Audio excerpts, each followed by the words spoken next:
Jill and Jinger Duggar were once seen as kindred spirits. While several Duggars chafed against the ultra-strict rules with which they were raised, it was Jill and Jinger who rebelled so hard that they eventually broke the system. Ginger's town fans were moved to Los Angeles with husband Jeremy Vuolo, essentially getting out just before Jim Bob's house of cards came tumbling down. For her part, Jill cut ties with her parents back in 2019, a move that came as a surprise at the time but came to make perfect sense in the years that followed. So you would think that these defiant sisters would be as close as two siblings can be, but for reasons that fans can't quite understand, that doesn't appear to be the case. The sisters rarely comment on one another's social media pages, and some have gone so far as to speculate that there's some sort of beef between the two. As we recently reported, several Duggars went and visited Ginger in Los Angeles last week. While LA is not exactly the Duggars' natural habitat, at least once a year Michelle leads an expedition to the West Coast for several other her kids. This time Jenna, Jason and Justin made the journey. It makes sense that Jill didn't join the group, as she's not on the best of terms with Michelle.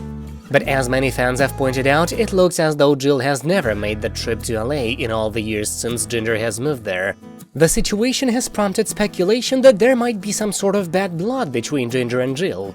Is there a beef here? Unless I've missed something, Jill has never visited Ginger and vice versa, one fan wrote on Reddit, according to UK tabloid The Sun. No, they were just never super close. With 18 siblings, you're not going to be close to all of them, another user suggested. I think they are very different people, and they were especially different when they were growing up, a third opined. Others noted that when Ginger struggled with an eating disorder during her teen years, Jill might have made the situation worse by suggesting in typical Duggar fashion that she just get over it.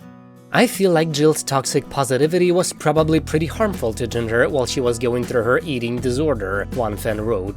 Another cryptically suggested that the damage had already been done. Jill doesn't seem like the type to be so insensitive to the struggles of a loved one, but she would have still been under the sway of the Duggar brainwashing apparatus in those days, so we suppose anything is possible. It's also possible that the sisters both needed to escape in their own ways, and like prisoners who did time together, they wish each other well but feel no need to continue their relationship. In other Jill news following a lengthy hiatus from social media, the mother of two returned to Instagram this week. We've been soaking up family time amidst the daily grind of work and school, plus enjoying some sunny, warmer weather the last couple of days before another cold front moves in later this week, Jill captioned a photo. It was her first post since Josh Duggar was convicted of possessing and receiving CP back in December. Clearly, Jill thought it best to step away for a while after that development. That doesn't mean, of course, that she was upset to see her brother get locked up. In a statement issued just after the verdict was announced, Jill made it clear that she feels justice was served. Now it seems that she's eager to move on with her life.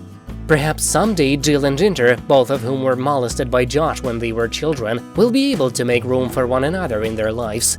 At the moment, it seems they need to heal separately. But that doesn't mean they love each other any less.